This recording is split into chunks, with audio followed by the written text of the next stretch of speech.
S'agissant du climat des affaires, cela a été dit avant moi par les panélistes. D'abord, il y a une volonté politique claire portée par le chef de l'État qui a vraiment voulu que cette question du climat des affaires soit au centre de l'action gouvernementale. Je vais d'abord vous dire pourquoi, ensuite je vais revenir sur les actions. Vous savez, aujourd'hui, nous avons, en tant que gouvernement et sur base des engagements du chef de l'État, nous avons décidé que nous voulons aller sur la diversification de notre économie, nous voulons aller sur la transformation locale. Pourquoi? Parce que nous voulons créer de l'emploi. Une population estimée à 120 millions d'habitants, dont 70% sont des jeunes, jusqu'à 35 ans. Et ces jeunes-là, on a parlé du capital humain, c'est notre principale richesse, c'est notre principale ressource, avant les mines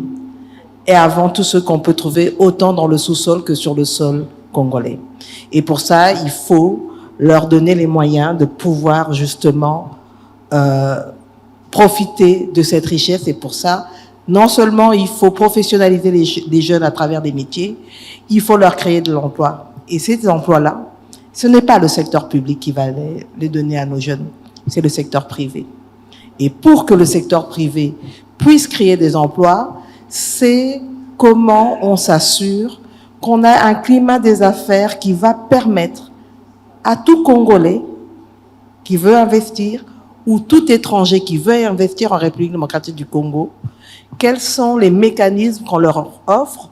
pour assurer qu'ils puissent investir dans des conditions les plus adéquates possibles. Et comme on l'a dit, cela ne peut se faire déjà que dans le cadre d'un partenariat gagnant-gagnant, parce que chaque partie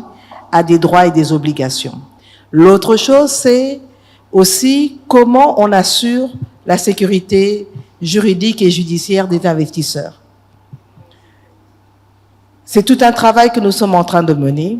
Il y a notamment la digitalisation qui est en train d'être menée au niveau de nos régies. Pourquoi la digitalisation? La digitalisation permet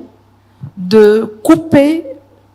la relation directe de personne à personne, mais vraiment de travailler dans un système qui ne va pas regarder que c'est monsieur ou madame un tel qui est en face de moi, parce que c'est juste la machine qui va fonctionner, parce que cette machine-là, elle est paramétrée de telle manière que quand on introduit les informations, on sait que Glencore va devoir payer à l'État, à la DGI, X montant en termes d'impôts, que Glencore a importé des produits, il va devoir payer X montant au niveau de la douane, et que justement, quand on a ce système complètement digitalisé, juste un exemple, il y a par exemple cette loi sur la sous-traitance, avec des structures qui ont été mises en place comme l'ARSP ou encore le FOGEC, qui sont là, sont des structures qui aujourd'hui permettent non seulement d'enregistrer des jeunes entrepreneurs pour qu'ils puissent avoir accès à un certain nombre de contrats à travers les grandes entreprises qui existent, mais aussi, par exemple, avec le FOGEC, de donner la possibilité à des jeunes de pouvoir créer leurs propres entreprises. Donc, il y a tout un mécanisme qui a été mis en place aujourd'hui, mais l'autre chose, c'est le travail qu'on est en train de faire avec le secteur bancaire, parce que, encore une fois, et je pense que même dans les questions qui ont été posées dans la salle, il est important qu'au niveau du secteur bancaire, on puisse avoir une dynamique qui permet de donner des facilités de crédit à des jeunes sans qu'il y ait un niveau de risque élevé. Dans ce cadre-là, on a, par exemple, des structures comme le FOGEC qui sont là pour donner des garanties à des jeunes entrepreneurs, mais on est en train aujourd'hui, par exemple, de mettre en place une syndication entre les banques, les assureurs et des structures comme le FOGEC ou d'autres,